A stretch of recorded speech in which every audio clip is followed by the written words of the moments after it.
tentang pembelajaran teknologi digital. Jadi misalnya di sini nanti tidak sendirian, masih ada 3 narasumber yang akan mendampingi saya untuk membahas tentang teknologi pembelajaran digital. Jadi sudah datang narasumber kita, mungkin bisa perkenalan terlebih dahulu. Perkenalkan, nama saya Naila Niamatul Husna. Saya Leni Zakirin Salsabila. Dan saya Kuni Zakia.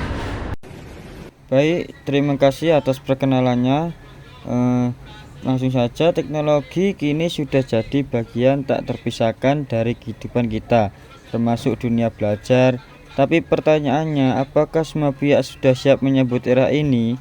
Apakah digitalisasi pendidikan benar-benar membuat pembelajaran lebih baik dan merata? Nah, untuk membahasnya, mungkin nanti saya bisa memberikan wawancara kepada kalian.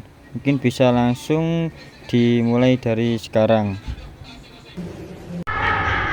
Hai semuanya, topik kali ini menarik banget ya. Aku rasa ini bukan cuma soal alat digital, tapi juga soal cara berpikir dalam belajar. Setuju, Gun. Teknologi itu seharusnya jadi sarana untuk memanusiakan pendidikan, bukan menggantikannya.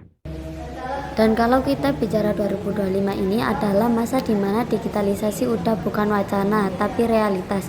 Tapi realitasnya juga nggak seragam. Ada yang maju banget, tapi ada juga yang masih tertinggal jauh.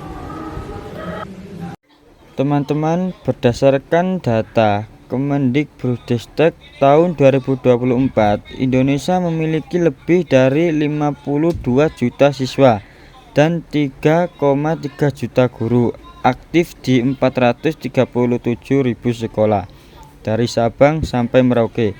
Bayangkan betapa besarnya sistem pendidikan kita untuk mendukung transformasi digital.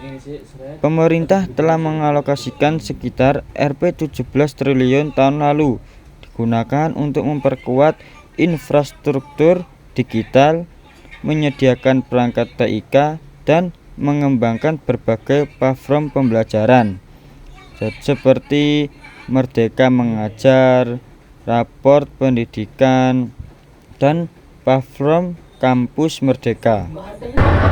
Wah iya, dan hasilnya mulai terasa loh.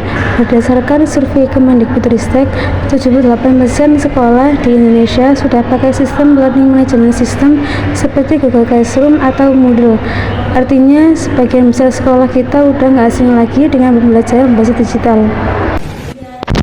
Iya, dan kalau kita lihat survei UNESCO tahun 2023, sekitar 85% siswa di Asia Tenggara bilang mereka lebih termotivasi kalau teknologi digunakan secara kreatif, misalnya lewat video pembelajaran, game edukatif, atau simulasi interaktif.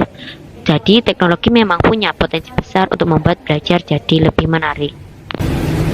Tapi di sisi lain, meskipun infrastrukturnya berkembang, data menunjukkan hasil belajar belum meningkat secara merata. Menurut Learning Poverty Index 2024, 84 siswa kelas 2 SD belum mencapai kemahiran dasar matematika dan hampir 60 masih kesulitan membaca dengan pemahaman. Nah, ini podcast yang sangat menarik. Di satu sisi kita punya perangkat koneksi dan sistem digital, tapi di sisi lain kemampuan literasi dasar masih rendah. Artinya teknologi belum otomatis memperbaiki kualitas belajar. Kalau begitu, menurut kalian kenapa bisa terjadi kesenjangan antara kemajuan teknologi dan hasil belajar yang belum meningkat? Menurutku, penyebab utamanya adalah kesenjangan digital. Masih banyak daerah yang belum punya akses internet yang stabil.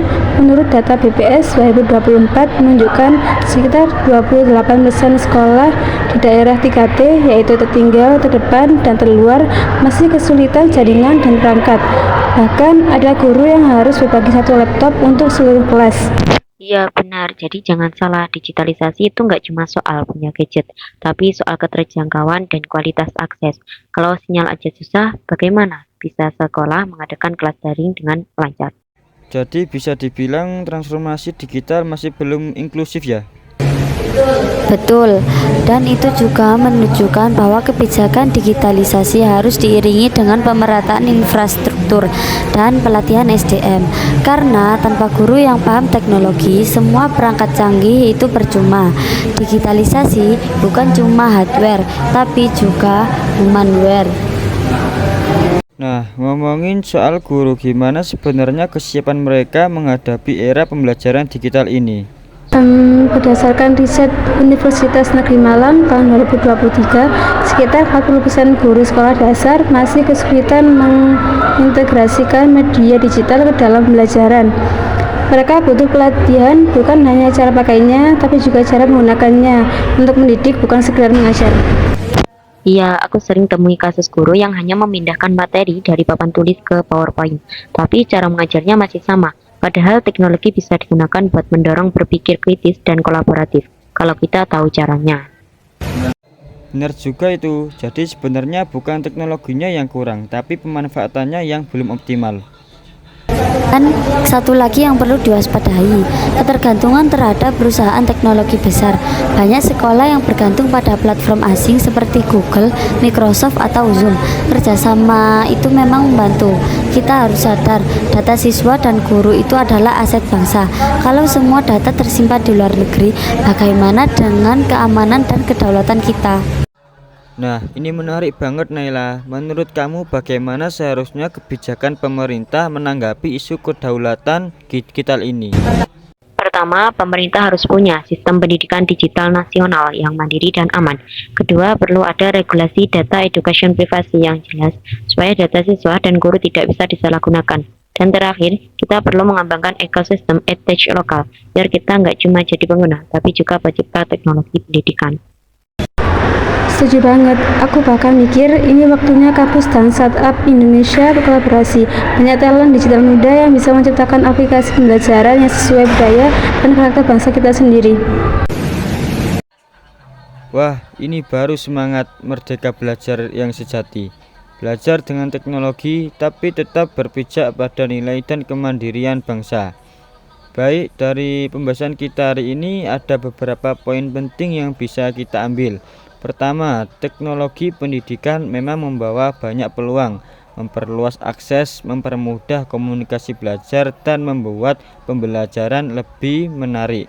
Tapi di sisi lain masih ada tantangan besar, kesenjangan digital, kesiapan guru, dan isu kedaulatan data. Teknologi itu cuma alat, tapi yang menghidupkan alat itu adalah manusia. Guru tetap punya peran utama sebagai inspirator dan pembimbing, bukan hanya operator aplikasi.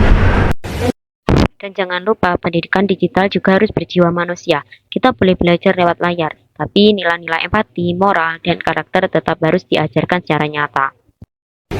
Betul, kalau digitalisasi dilakukan dengan adil, aman, dan manusiawi, maka teknologi akan benar-benar menjadi jembatan menuju pendidikan yang merdeka. Merdeka dari batas ruang, waktu, dan ketimpangan. Luar biasa. Terima kasih banyak untuk Mbak Kuni, Mbak Leni, dan Mbak Naila. Tentu saja juga terima kasih kepada sahabat yang sudah menonton atau melihat di hari ini. Mari kita jadikan teknologi bukan sekadar tren, tapi bagian dari perubahan yang bermakna. Sampai jumpa di episode selanjutnya. Assalamualaikum warahmatullahi wabarakatuh.